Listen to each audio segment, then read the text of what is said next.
Before rhinestones were cool, before country music had stadiums and slick producers, there was a man in a brightly colored suit who made every living room in America feel like the Grand Ole Opry. His name was Porter Wagoner, and for nearly 2 decades, he was one of the most visible faces of traditional country music. With his towering pompadour, hand-stitched nudie suits, and $1 million smile, Porter became a household name on television, long before reality TV or YouTube fame. But behind the glitter, behind the charm, was a man chasing perfection, control, and something he could never quite catch: the future. This is the story of how Porter Wagoner built a country music empire, how he lost it, and what he left behind in the process. Born in the tiny Ozark town of West Plains, Missouri in 1927, Porter Wayne Wagoner grew up poor.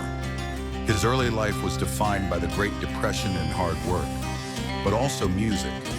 He began performing on local radio, singing gospel and country songs with a sharpness and sincerity that set him apart.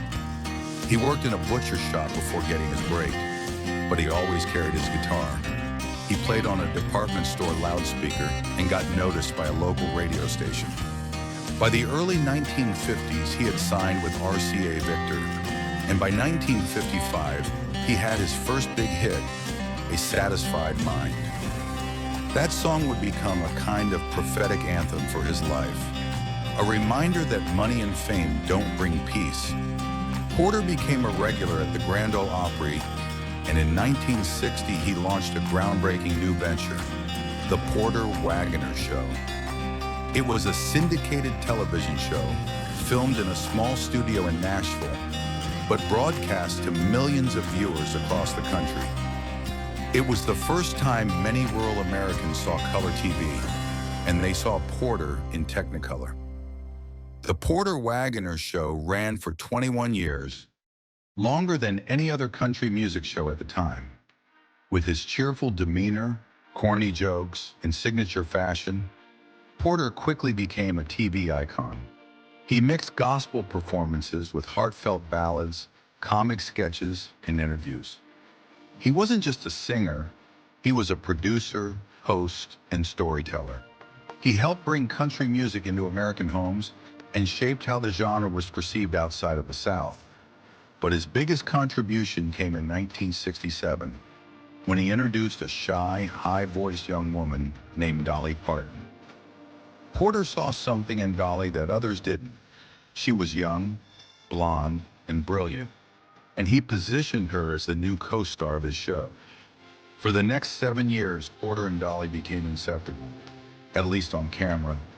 They toured together, recorded duets, and built one of the most recognizable brands in country music. Their chemistry was undeniable. Their duets were tender, powerful, and sometimes heartbreaking. They won CMA awards and developed a following that stretched beyond country audiences. But offstage, things were more complicated. Porter was controlling. He believed in loyalty and structure. Dolly was independent. She wanted to explore new directions. And by 1974, that tension exploded. Dolly decided to leave the Porter Wagoner Show in 1974, and Porter did not take it well. He felt betrayed. He had helped make her a star, and now she was walking away. Behind the scenes, he begged her to stay. He offered her more money, more exposure, more control, but she had already made up her mind. What followed was one of the most publicized splits in country music history. Porter sued Dolly for $3 million, claiming breach of contract and lost earnings. The lawsuit shocked fans and divided Nashville. But in true Dolly fashion, she channeled the pain into art. She wrote "I Will Always Love You" about her complicated departure from Porter, a song that would become not only her biggest solo hit, but also one of the best-selling songs of all time when covered by Whitney Houston. Dolly offered to let Porter produce the song. He declined. Years later, Porter admitted that the lawsuit was fueled more by heartbreak than business. He didn't just lose a partner, he lost control. And for a man like Porter, that was devastating. After Dolly's departure, Porter continued the show, but it was never the same. The ratings declined. His label dropped him. His personal life spiraled. Behind the scenes, Porter struggled with alcoholism, depression, and money issues. He invested heavily in his own music productions, tried to relaunch his career with younger artists, and opened a short-lived Nashville club. Nothing stuck. He clung to the Opry and performed occasionally, but he had lost the momentum that carried him through the 1960s. In 1981, he was hospitalized for mental health struggles, something rarely talked about in the country music world. He kept it quiet, but insiders say it was a breakdown triggered by a mix of financial stress, loneliness, and aging out of relevance. The glittering suits couldn't cover the shadows anymore. But here's where the story shifts. Porter didn't vanish. He didn't fade completely. In the late 1980s and early 90s, a wave of country nostalgia brought him back into the spotlight. He began collaborating with artists like George Jones, Alan Jackson, and Marty Stewart, younger singers who grew up watching him on TV.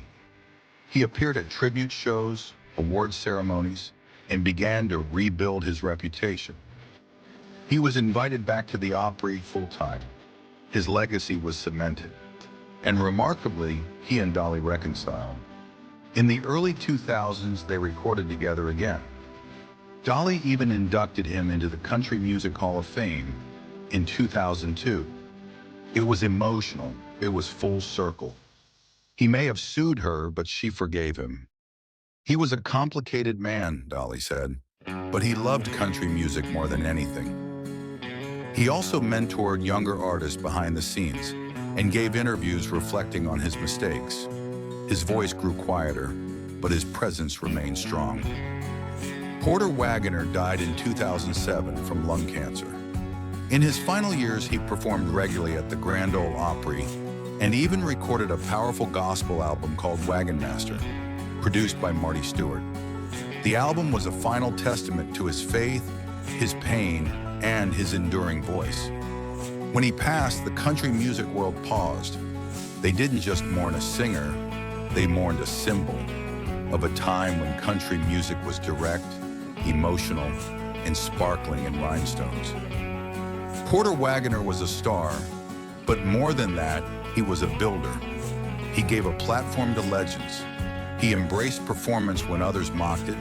He wore glitter in a world of grit. And even in his darkest hour, he never stopped believing in country music. So the next time you hear Dolly sing, "I Will Always Love You," remember, behind that song is a man in a rhinestone suit, standing backstage, realizing she no longer needed him, but that she would always love him anyway.